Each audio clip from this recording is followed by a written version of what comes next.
jalan hidup tanpa harapan, dan segala sesuatu berada di depan kami tanpa ada jalan yang jelas. Semua serba tidak pasti, kabur. Tetapi kami tetap melihat bahwa Tuhanlah yang memimpin kami.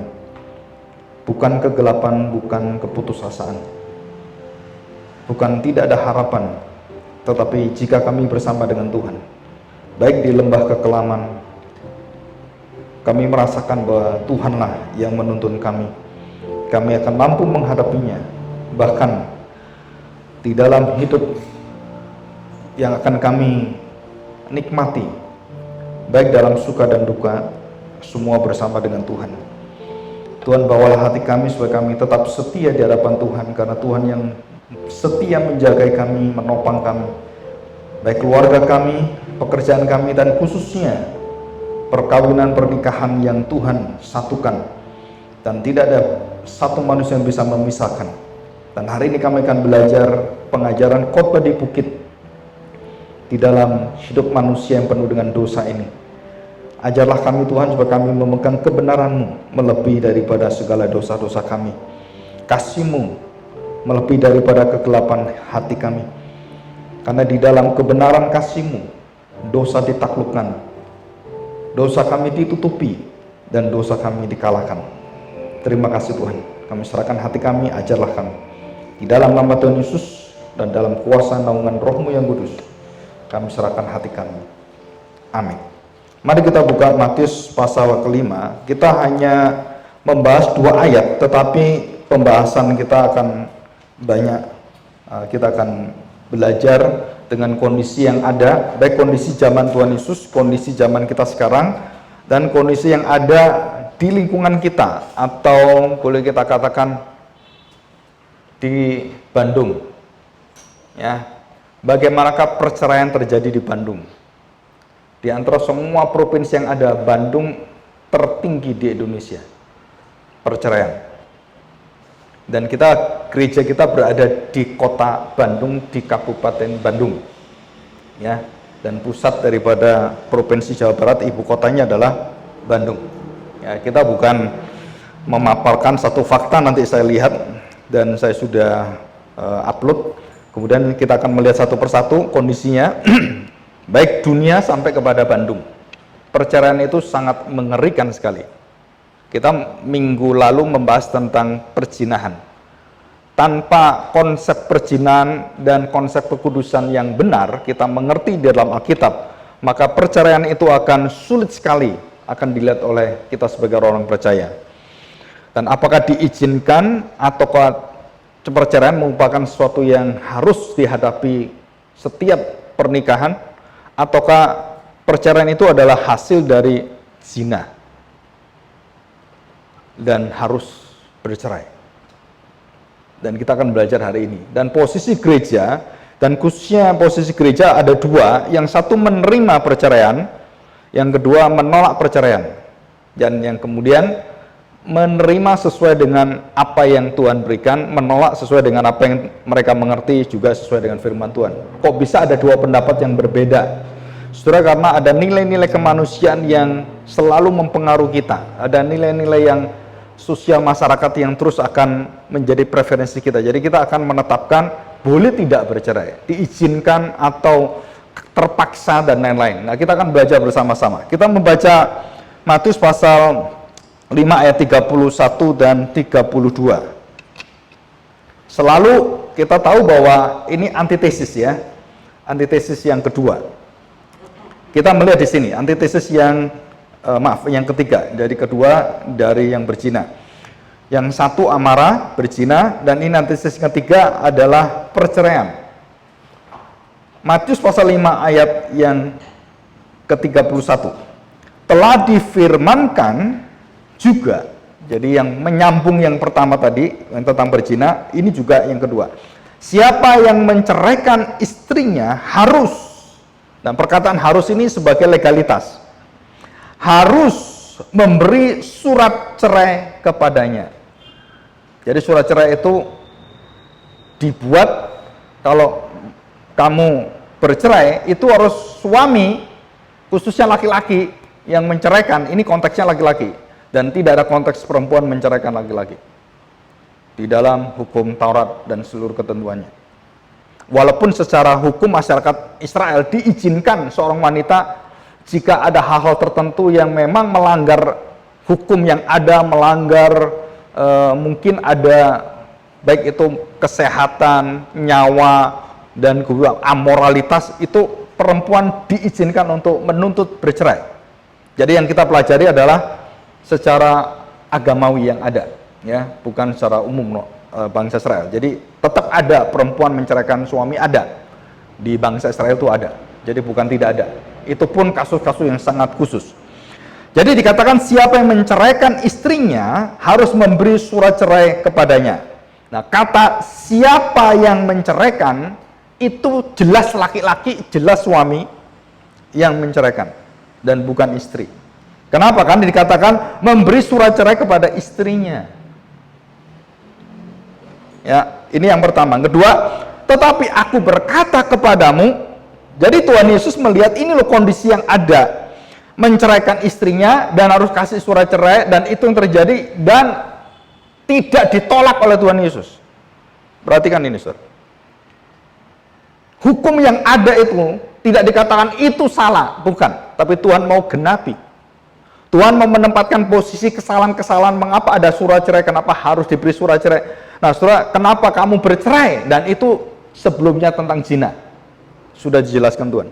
Jika matamu mengingini wanita, istri orang lain, dan ini kaitannya dengan ayat ini juga, saudara.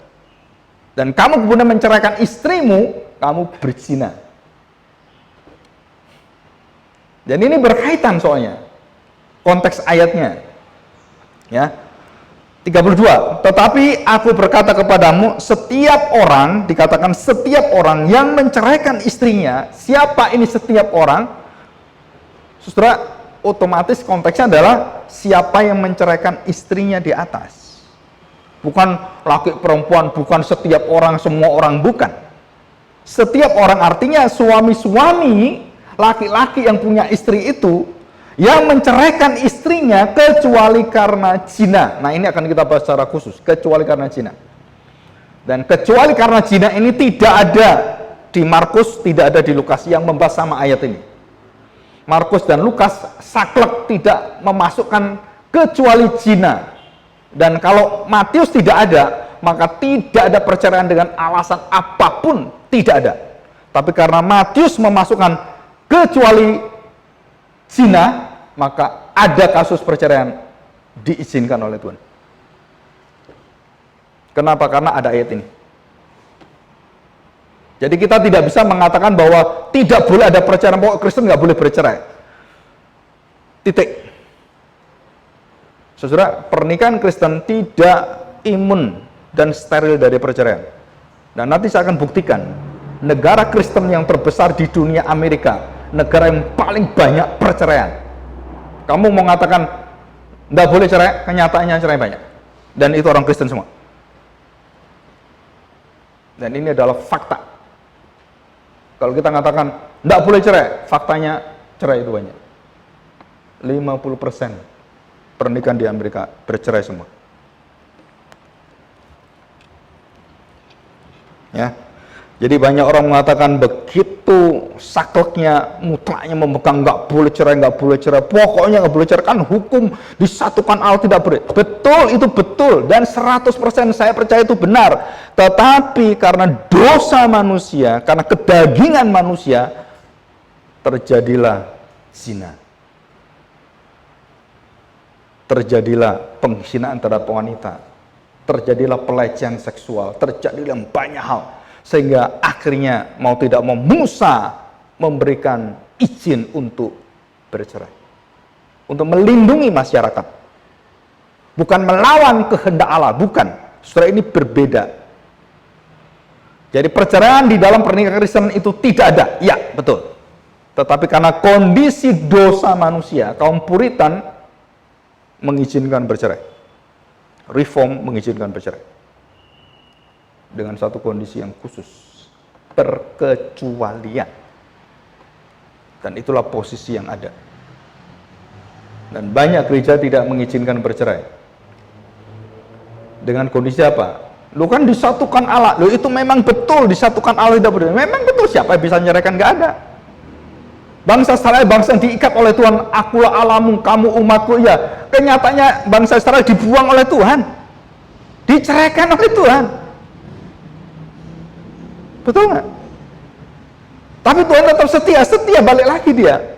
Nah, baliknya lagi ini yang harus ada. Karena kekuatan dari Tuhan. Pernikahan itu dipegang oleh kekuatan dari Tuhan. Ya, perhatikan saudara.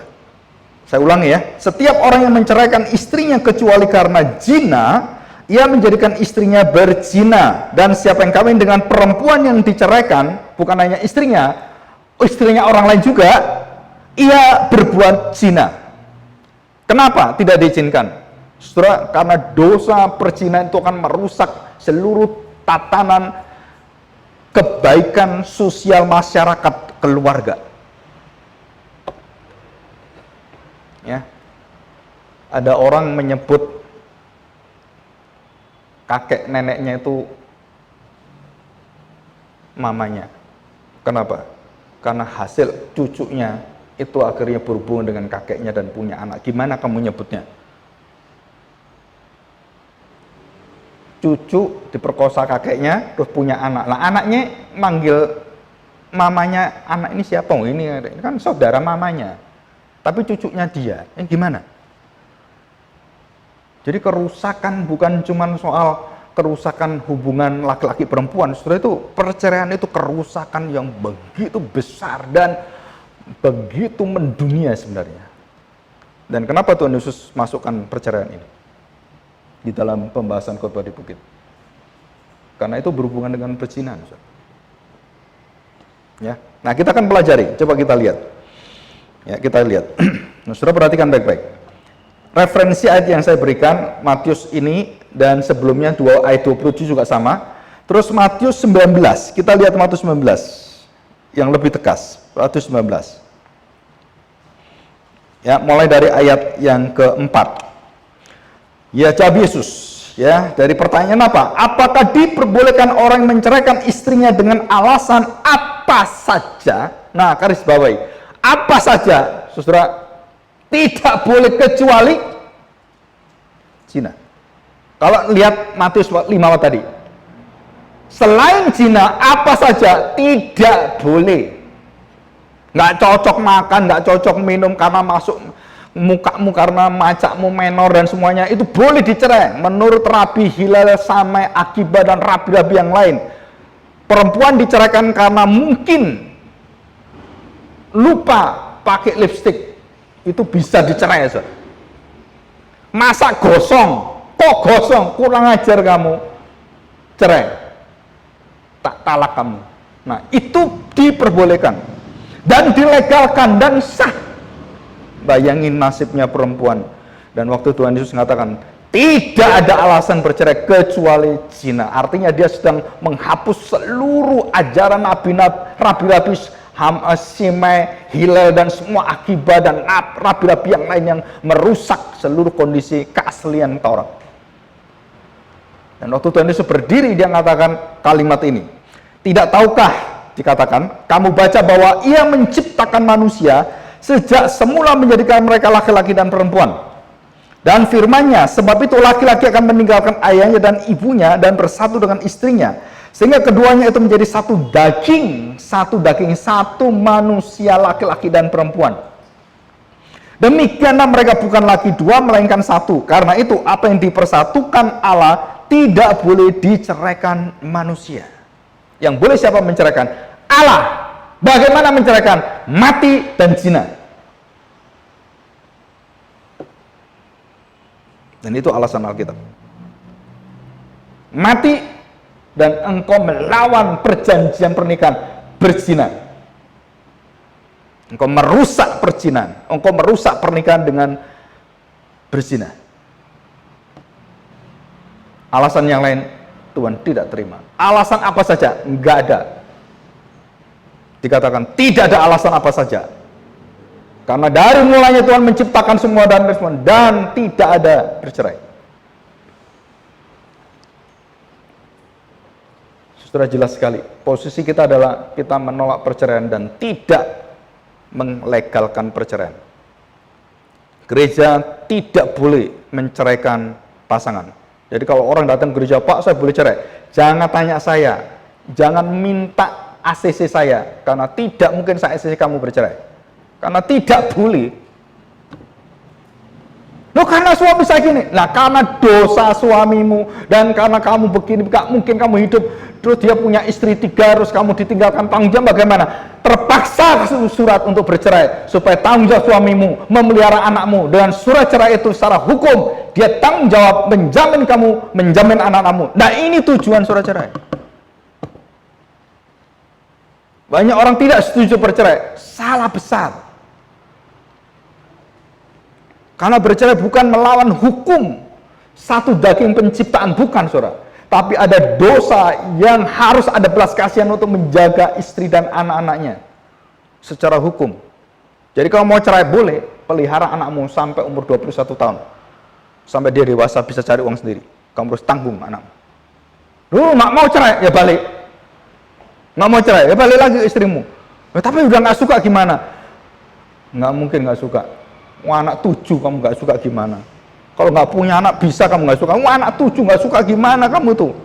Karena nafsumu, karena las, karena matamu, rusaklah hidupmu. Dan itu yang menyebabkan. Dan itu yang kamu harus bertobat.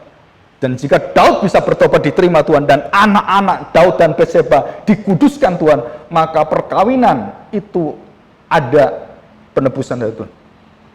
Dan itu contoh Alkitab. Harusnya Batseba itu, seluruh anak yang dari hasil hubungan yang tidak sah, itu haram semua menurut dunia. Tapi sudah perhatikan, anak yang dilahirkan karena hasil perzinahan, anak diambil oleh Tuhan dan dapat belas kasihan Tuhan. Tidak dipersembahkan dan tidak diteruskan kepada Daud yang penuh dengan dosa itu, atau Batseba. No, diambil Tuhan, dilindungi Tuhan. Dan baru anak kedua setelah pertobatan, Tuhan berikan Salomo dan dipakai Tuhan luar biasa.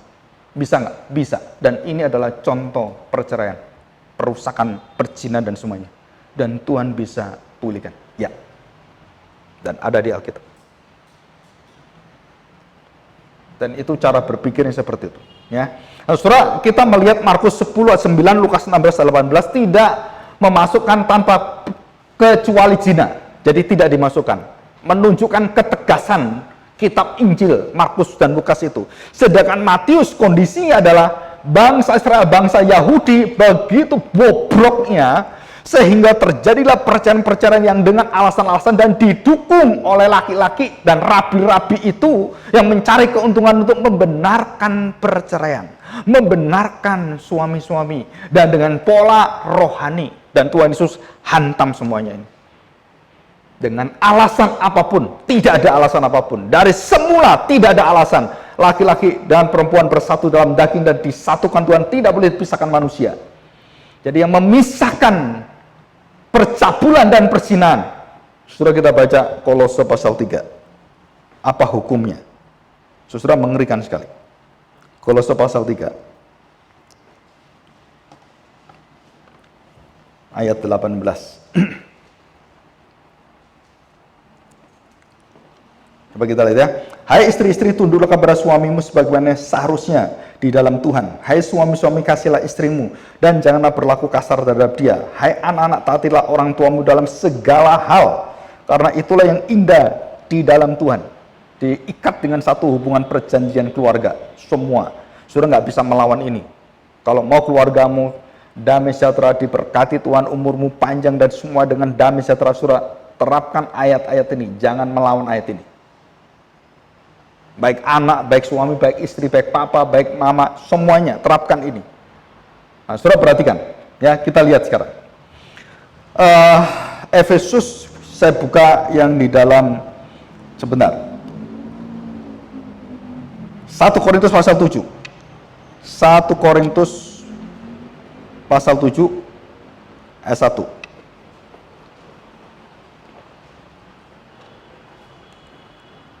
Nah, saya lihat pada ayat yang ke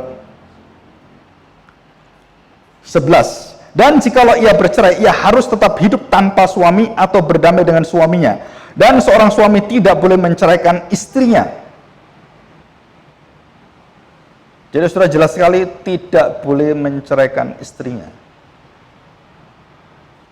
Perempuan juga tidak diizinkan menceraikan suaminya. Suami tidak boleh menceraikan istrinya. Jikalau ia bercerai, ia harus tetap hidup tanpa suami atau berdamai dengan suaminya. Jadi masih diberi kesempatan kamu tanpa suami, atau kamu mencari, berdoa dan memohon belas kasihan Tuhan untuk berdoa bagi suami untuk kembali kepada kamu. Kalau dia belum berzina, kalau dia sudah berzina dan kawin dengan orang lain, tidak mungkin kembali pada kamu. Kalau dia kembali pada kamu dan dia sudah berzina, artinya perkawinanmu sudah runtuh. Karena satu tubuhnya sudah hilang, satu dagingnya sudah hilang. Dia berdaging dengan wanita lain, berdaging dengan pelacur, dan berdaging dengan yang lain. Ya, nah saudara, kita lihat selanjutnya di dalam, kita lihat 1 Korintus 15 ayat yang 12 tadi. Nah sekarang kita akan melihat, ya, perhatikan Matius pasal 15 ayat 19. Matius pasal 15 ayat 19. Kita masuk ke slide yang ketiga ya. Matius 15 ayat 19. Karena dari hati timbul segala pikiran jahat, pembunuhan, perzinahan, percabulan, pencurian, sumpah palsu, dan hujat. Dan minggu depan kita belajar tentang sumpah palsu. Dan dosa-dosa ini adalah dosa-dosa yang tidak mungkin kamu masuk dalam kerajaan Allah dan kamu masuk dalam hidup kekal. Jadi kalau kamu berzina dan kamu memecahkan hukum daripada pernikahan, itu artinya kamu sedang menempatkan dirimu di dalam kebinasaan. Baik perzinahan atau percabulan. Jadi hukum perzinahan percabulan adalah kamu dikeluarkan dari hadirat Tuhan. Dan Alkitab tulis itu, dan Tuhan Yesus mengatakan ini. Ya. Perhatikan baik-baik. Kita lihat sekarang di dalam Roma pasal yang ke-13 ayat 13. Mari kita hidup dengan sopan seperti pada siang hari, jangan dalam pesta pora dan kemabukan, jangan dalam percabulan dan hawa nafsu, jangan dalam perselisihan dan iri hati. 1 Korintus 5 ayat 1. Memang orang mendengar bahwa ada percabulan di antara kamu, dan percabulan yang begitu rupa seperti yang tidak terdapat sekalipun di antara bangsa-bangsa yang tidak mengenal Allah, yaitu ada orang yang hidup dengan istri ayahnya. Dan itu terjadi dengan sejarah bangsa Israel, bapak-bapak gereja.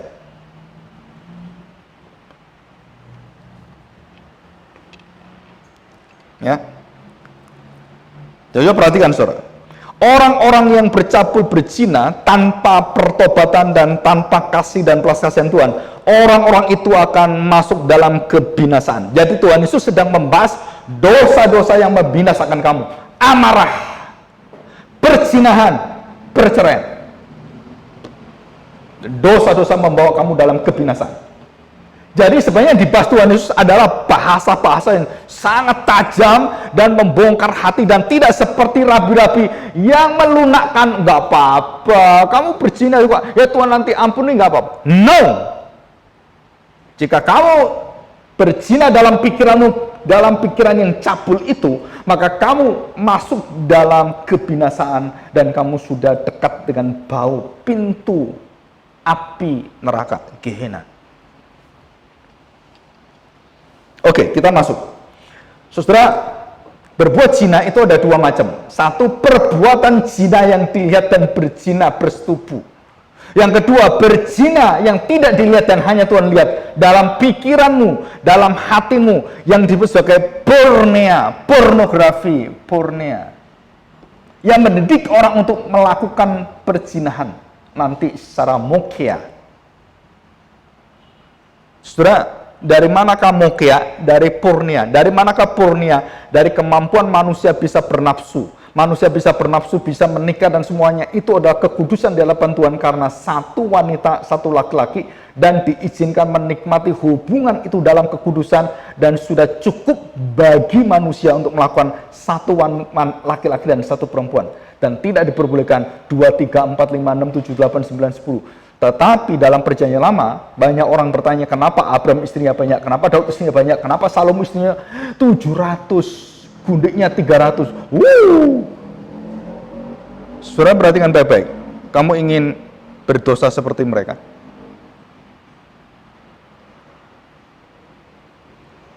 Pada mulanya, dosa-dosa inilah bapak-bapak gereja, bapak-bapak iman yang terus bergumul dalam dosa pernikahan lebih dari satu wanita. Dan apa yang terjadi dengan Daud, apa yang terjadi dengan Abraham, apa yang terjadi dengan Salomo, dampak poligami. Apa dampak poligami dari Abraham sampai hari ini? Peperangan yang tidak bisa-bisa sepanjang zaman. Apa yang terjadi dengan Daud? Sepanjang hidupnya pedang tidak pernah keluar, bunuh-membunuh. Dan apa yang terjadi dengan Salomo? Kerajaannya dikoyakkan Tuhan, dan semua raja-raja saling bunuh-membunuh semuanya. Nggak berhenti-berhenti. Menghancurkan luar biasa. Engkau menikmati satu wanita di luar kekudusan Tuhan, engkau merusak hidupmu dan seluruh istana dan seluruh bangsamu. Dan Indonesia punya presiden yang kawin lebih daripada satu.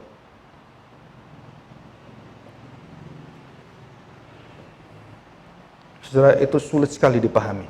Tapi Alkitab mengatakan, siapapun yang tidak dalam kekudusan Tuhan, saudara akan sulit sekali melihat bagaimana Tuhan bekerja dalam hidup kita. Contoh-contoh yang luar biasa, Ayub, Yusuf dalam kekudusan Tuhan, Joshua dalam kekudusan Tuhan, dalam pernikahan. Dan masih ada di Alkitab, Tuhan berikan itu. Tetapi Tuhan berikan contoh-contoh yang akhirnya dipulihkan oleh Tuhan. Tapi jangan tiru mereka, saudara. Tirulah Yusuf, tirulah Ayub, melindungi dirimu dari nafsu yang luar biasa merusak itu. Ya.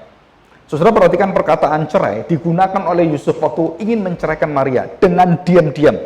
Persis sama menceraikan itu. Artinya melepaskan Maria dan sudah tidak mau mengikat Maria lagi.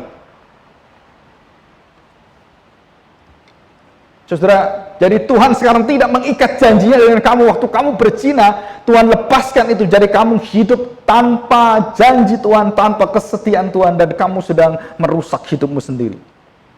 Dan Yusuf karena kasihan, karena cinta dengan Maria, dia tidak mau menceraikan di depan mata orang, karena dia begitu cinta dengan Maria. Saudara, ini cinta yang luar biasa. Jadi Yusuf benar-benar cinta, bukan setengah mati. Betul-betul hidup cintanya. Dan dia tidak menceraikan Maria. Mempermalukan. Kenapa? Hamil, saudara. Hamil itu bukan pornea, mokia. Jadi dia sudah melakukan perzinahan dan tidak mungkin dia terima, harus cerai. Dan itu hukum yang ada dalam hidup Kristus, dalam silsilah Yesus. Perzinahan diizinkan bercerai. Dan itu Alkitab contohkan. Bukan berarti kita menganjurkan orang bercerai.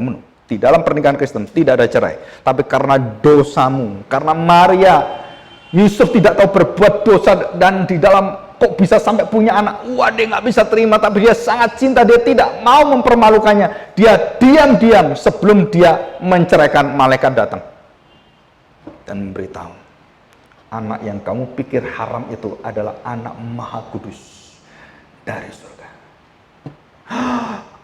Kaget ya. Jadi posisi bayi Yesus di hadapan Yusuf, bayi yang najis. Saudara harus ingat ini. Natal adalah kesalahan manusia melihat Yesus sebagai kenajisan. Dan semua agama melihat Yesus sebagai kenajisan. Sama dengan Yusuf. Sama dengan semua agama. Kok bisa Allah jadi manusia? Nggak mungkin. Ini adalah menghujat Tuhan. Sama perasaan-perasaan terhadap hati Yusuf. Sama persis. Tetapi kenyataannya, waktu malaikat beritahu, dia kaget sekali. Anak Maha Kudus, Putra Allah.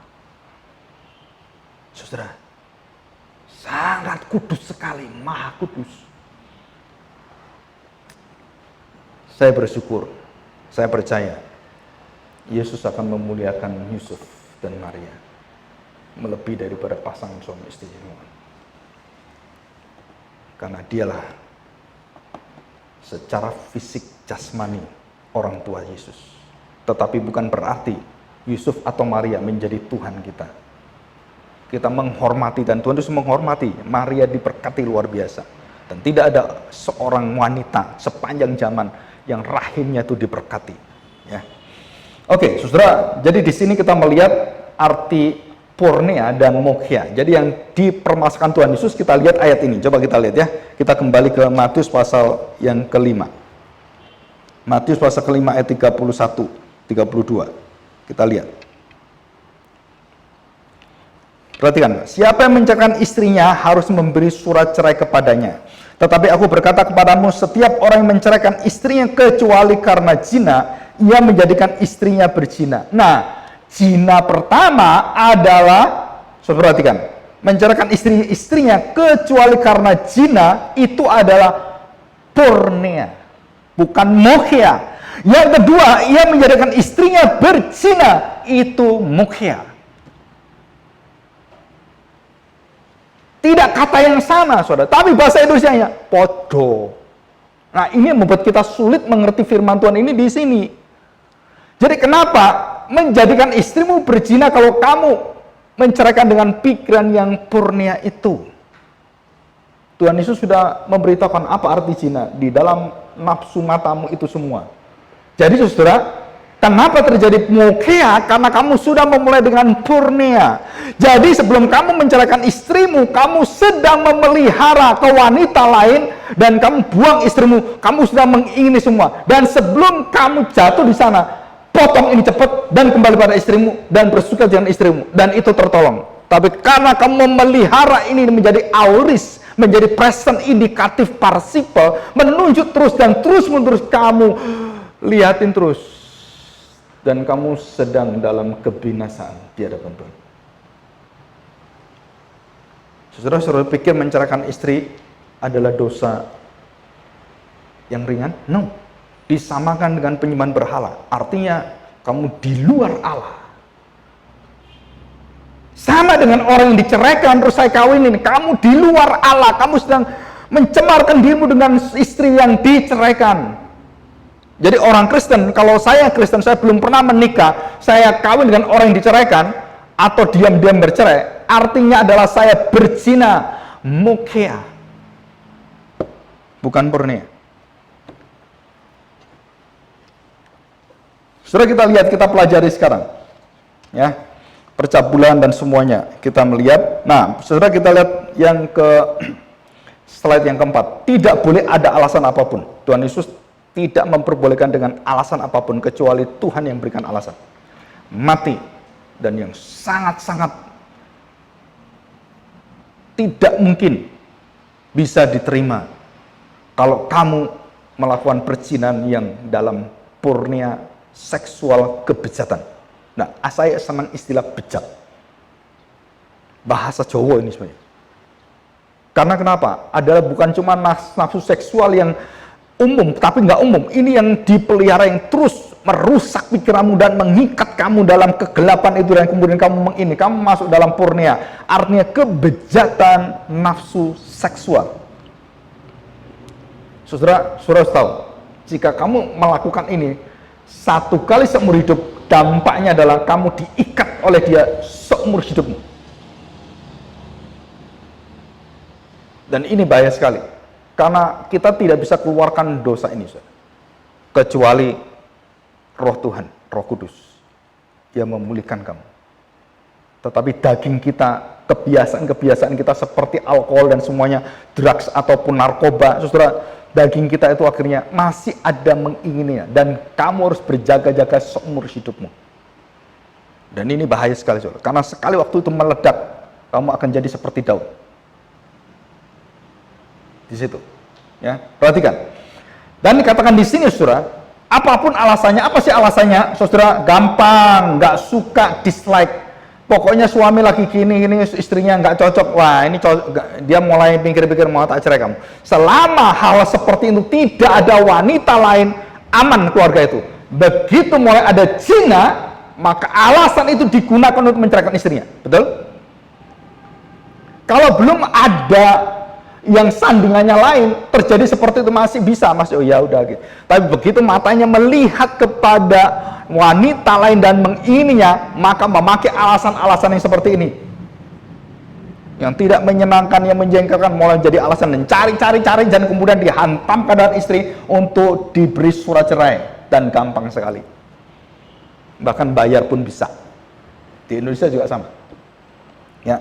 Saudara, hanya karena zina, kecuali, apa arti kecuali? Adalah bukan hal yang ditetapkan secara umum, ada yang sangat spesial dan sangat khusus. Kecuali, bukan kebenaran yang tadi, kebenaran ciptaan, bukan, saudara, ini kecuali karena ada dosa yang begitu bejat yang terjadi.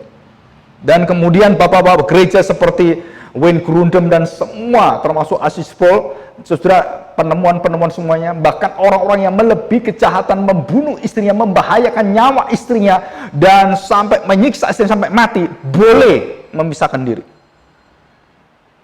boleh bercerai. Dan beberapa pendeta Indonesia sudah mulai sadar ini dan memberikan bercerai secara distancing, bukan divorce secara distancing, social divorce distancing. Kenapa? Karena kamu bunuh istrimu marah-marah, akhirnya istrimu pisahkan dulu, nggak cerai, pisah dulu supaya kamu sadar. Sadar nggak kamu? Ya, saya sadar Pak. Oke, istrimu datang lagi, kumat lagi, pukul istri lagi, social distancing, divorce social distancing, nggak sadar. Dan kemudian tambah parah, nggak sadar. Artinya apa, saudara? Nggak bisa berubah, dan dia adalah manusia yang binasa. Jadi lebih baik dipisahkan. Dan secara sosial, hukum apapun berhak untuk berpisah. Tetapi firman Tuhan, tunggu kamu tanpa suami. Sampai kapan? Sampai mati. Kalau kamu kawin, kamu berzina, dan kamu yang merusak perzinahan, bukan suamimu. Dan kamu harus tanpa suami menerima itu di hadapan Tuhan. Dan itu ajaran firman Tuhan. Pak, laki-laki nggak ada, karena laki-laki nggak tahan tanpa istri.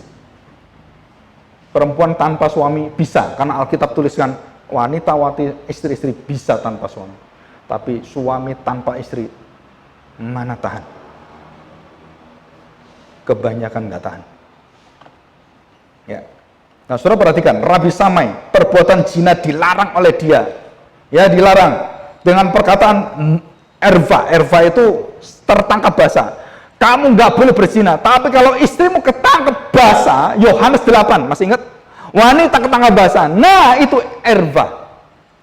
Ketangkep basah, nah OTT. Iya kan? Tertangkap langsung.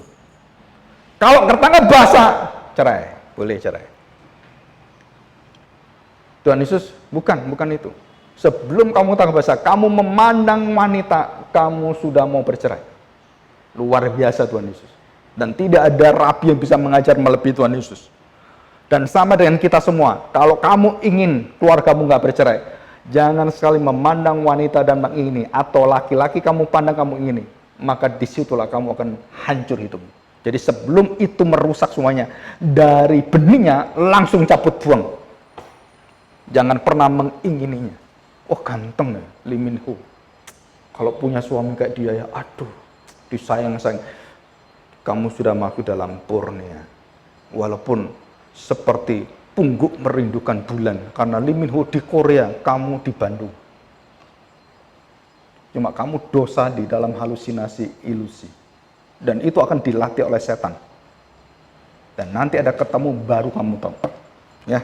Nah, saudara, kita lihat kemudian Nabi Hillel pakai dafar. Tadi evar kan? Apa dafar artinya? Saudara, semua yang tidak sopan, berbaju nggak sopan, berhak ceraikan. Saudara, ini tidak akan terjadi kalau tidak ada las tadi. Awal, pornia tadi. Ini cuma alasan doang. Tapi sumbernya adalah pornia. Luar biasa Tuhan Yesus itu. Jadi yang diurusi Hilal dan Samai apa itu yang diurusi? Sebab-sebabnya gimana? Ya nanti dibenarkan gimana? Kamu alasannya apa? Tuhan tidak, bukan di sini dunianya. Di hati manusia memandang dengan nafsu. Baru pakai alasan-alasan untuk apa? Ceraikan istrinya. Cari alasan. Padahal yang berdosa siapa? Saya. Saudara, cara berpikir Tuhan Yesus yang luar biasa. Tidak ada kalau bukan Tuhan bisa memikirkan. Ya, selanjutnya, saudara, Philo Josephus Flavius, seorang ahli sejarah, pandangan tentang perceraian pernikahan sangat rendah sekali. Padahal ini ahli sejarah, orang-orang pintar, orang-orang intelektual yang sangat tinggi, dan termasuk Rabbi Agiva dalam Mishnah Gitin pasal 9 ayat 10. Hal-hal kecil yang tidak disukai pada istrinya, contoh istri kentut, nggak sopan dan dilihat orang lain, besok dicerai. Kenapa? Karena kentut dicerai. Kalau suami kentut nggak apa-apa, istri kentut, perempuan kentut nggak boleh. Karena nggak suka dan memalukan, banyak wajahnya taruh mana, cerai kamu. Saudara, bukan itu alasannya. Tuhan mengatakan, kalau kamu selama belum memandang dengan nafsu, tidak akan terjadi perceraian. Jadi perceraian adalah karena ada mata yang penuh dengan nafsu. Bukan karena tidak menyenangkan istri. No, itu bukan alasan. Itu dicari-cari alasannya. Dan Tuhan tahu kamu cari alasan atau alasan yang benar. Saudara, hatimu, bukan istrimu yang salah, kamu yang salah. Bukan selumbar di mata istrimu, tapi balok di matamu. Saudara, luar biasa Tuhan Yesus. Bagaimana kamu membenarkan ceraimu dengan alasan istrimu nggak seneng, nggak melakukan ini, masaknya gosong, wah wajahnya nggak bener. Nah, saudara, itu alasan semua. Membenarkan dirimu untuk bercerai. Tuhan Yesus tidak. Yang benar bercerai adalah karena kematian dan karena kamu las. Kamu membenarkan dosa lasmu dengan mencari pembenaran, dan itulah dosa kemunafikan yang masuk kamu dimasukkan dalam Gehenna, dalam neraka. Apa perkataan dari Daud?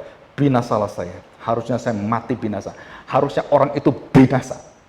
Dan waktu Nathan tegur dia, ngomong apa? Orang itu harus binasa. Dan Nathan tunjuk, kamu Daud, kamu yang harus binasa.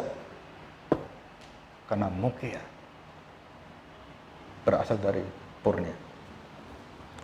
Saudara, kita bersyukur hari ini kita diberi pengetahuan tentang perceraian dan apa itu perzinahan minggu yang lalu. Nah, kita akan melihat kenyataan hidup. Saudara, jadi Musa memberikan surat cerai bukan karena dia mengendaki perceraian, bukan saudara, adalah untuk melindungi kerusakan-kerusakan yang ada. Jadi Musa tidak menyenangi perceraian, nggak ada. Maliaki pasal 2 ayat 16. Tuhan benci perceraian, saudara. Jangan sekali-sekali ada pendeta mengajarkan boleh bercerai. Tidak boleh. Bercerai itu tidak boleh. Kalau kamu merusak perceraian, kan kamu merusak perjanjian Allah, dan disitulah bukan Allah yang merusak, kamu yang merusak. Saudara, dan itu diizinkan. Dari mana asalnya? Panjang sekali. Ya, tetapi pada dasarnya tidak ada Tuhan mengeluarkan surat cerai, nggak ada. Dan kita harus melampaui dari semua itu untuk apa? Menunggu, bersabar, mendoakan, mengampuni musuhmu, dan itu masih banyak. Dan sampai kapan? Sampai tidak ada harapan lagi, sampai dia memutuskan berkawin dengan perempuan lain dan kamu berhak untuk kawin lagi. Dan itu pendapat gereja Reform Puritan, diizinkan menikah lagi. Kalau seorang wanita menunggu suami dan akhirnya suaminya menikah dengan orang lain dan merusak, dan dia tetap mengampuni dan tidak ada harapan, maka dia dibebaskan untuk kawin dengan laki-laki lain. Dan itu ketentuan sejarah gereja Reformasi dan Puritan. Ya. Nah, saudara, kita masuk sekarang di dalam berita gambar pertama. Coba kita lanjutin 2 kali ke atas. Fewer marriages, more divorce. Saudara perhatikan. Bawah. Nah, saudara, di dalam akhir zaman ini orang semakin sulit kawin, tapi cerai semakin banyak. Dan ini gambarannya. Jadi potensi kawin itu kalau digambarkan ini ada 628. Nah, sekarang di tahun 2017 atau 2020 sekarang itu, yang kawin semakin sedikit dan tingkat perceraiannya semakin tinggi. Dulu yang kawin itu banyak, perceraian cuma 1, 8 itu cuma 1. Tahun 60. Sekarang ini 2017 sudah 5 perkawinan, 2 bercerai. Sebenarnya sekarang sudah 3 bercerai. Bayangin saudara. Dan ini terjadi bukan di negara-negara non-Kristen. Ini terjadi di negara Kristen. Negara-negara Eropa, Amerika. Selanjutnya, global divorce rate rising. Sekarang sudah seluruh dunia sudah masuk angka mendekati 50%, 2017. 2023 tahun yang lalu katanya sudah 52%. 52%. Jadi sudah setengah lebih. 2 perkawinan 1 cerai, 2 perkawinan 1 cerai. Sekarang kita lihat naik. Ya. Ke selanjutnya. Saudara, apakah kamu bangga jadi orang Kristen? Malulah jadi orang Kristen. Coba kita lihat. Hindu cuma 1%. Wah, kalau gitu saya pindah Hindu, Pak. Supaya nggak cerai, Pak. Gitu kan? Karepmu. Ya, 20% Islam. Yahudi 28%, lihat, Buddha 30%, Katolik 30%, Kristen 37%. Malu nggak kita? Dan ini adalah statistik yang realita kenyataan di depan kita. Kita lihat selanjutnya. Ya, ini cuman perbandingan antara yang kawin dengan yang menikah. Tambah lama, itu mulai kecil itu naik terus sampai menyamai dan mengungguli pernikahan di seluruh dunia. Jadi 2050 nanti yang kawin cuma segini, yang cerai segini. Kebalik semua. Sungguh dunia sudah dekat dengan akhir zaman. Kita lihat yang lebih mengerikan, saudara, same sex marriage sudah mendekati 500.000 di seluruh dunia. Tahun 1900 tidak lebih dari beberapa puluh orang same sex marriage. Sekarang 100 tahun itu sudah naik 500.000, bahkan mendekati 700.000 pernikahan laki-laki, wanita dengan wanita. Dan ini kenyataan hidup kita, sudah di depan kita. Bagaimana mengabarkan Injil ke dunia sekarang ini? Saudara, ini di USA ini, cuma ini di Amerika doang ini 0,5 juta, yang lainnya berapa? Paling banyak Asia itu di Thailand. Banyak transgender. Dan perempuan lebih cantik transgender daripada perempuan. Karena dia bisa mengolah matanya ke apa, bisa semua dia. Ya, bahkan pendeta sekarang banyak yang operasi plastik. Pendeta-pendeta besar itu ada yang operasi plastik loh. Mukanya gendut jadi ganteng sekarang. Badannya masih gendut. Ya. Selanjutnya, ini di kota saya lahir, kaget saya. Tulungagung 6 bulan karena pandemi menghasilkan 1.538 janda. Bayangin, saudara. Ini masalah sosial yang berat loh, saudara. Ini anaknya bagaimana nanti? Aduh. Terus selanjutnya kita lihat ini. Data perceraian kota sekabupaten Jawa Barat di mana kita duduk tinggal hari ini. Yang tertinggi mana? Cimahi. Berapa perceraian? 9.244. Kedua, Indramayu yang terkenal saking ayunya. 7.600 lebih. Kabupaten Cirebon 6.800. Bandung kota, 4.000, hampir 500. Bayangkan, saudara. Dalam tahun ini, saudara, belum selesai nih. Dan di jumlah semua 0,5 juta Kabupaten Bandung. Seluruh Indonesia hampir 1 juta. Yang kawin 2 juta, yang cerai 1 juta. Dunia juga sama. Ini terjadi tren apa? Saudara, mokea, perbuatannya berasal dari pornea. Dan ini semua adalah karena tren pornea semakin membabi buta dan menjamur di mana-mana. Saudara, perceraian dan semua akan meningkat terus-menerus. Kejahatan semua akan meningkat. Dan tadi diceritakan seorang anak yang ada di Eropa, di Prancis kalau salah, itu dipotong kemudian semua mama papanya dibunuh karena marah dia. Dia punya pistol-pistolan yang bisa membunuh orang, dibunuh semua. Sudah nggak terkontrol, kemarahan. Jadi khotbah yang pertama, antitesis pertama adalah marah. Tanpa sebab bunuh semua. Mati semua. Nah, saudara, kita lihat alasan bercerai. Paling banyak adalah ketidakcocokan. Terus kemudian murtad 600. Ekonomi tertinggi kedua, alasan ekonomi. Dan sekarang sedang menyusul. Saudara, dalam bulan ini saja sudah lebih diajukan 2000 kasus bercerai di Bandung. Bulan ini doang. Karena sebagian besar ekonomi, nggak dapat kerjaan, PHK dan semuanya. Siapa? Suami. Terus yang terakhir kita lihat dunia, ya, seluruh Indonesia. Tertinggi adalah, saudara, tertinggi seluruh Indonesia nomor 12, Bandung. Perceraian. Bersyukur. Duh, Pak, kok bersyukur? Nah, memang kenamain. Saudara, kok bisa banyak cerai? Padahal kota yang paling agamais, tapi perceraian terbesar. Ya, dan di seluruh dunia, khususnya, saudara, perceraian yang tertinggi Indonesia nggak termasuk. Indonesia masih 50 ke bawah. Saudara, Luxembourg, Spain, France, Rusia, United States udah di atas 50%. Dan bahkan Luxembourg itu 57% perceraian. Negara yang paling maju, paling mapan, paling bobrok, dan paling bercerai.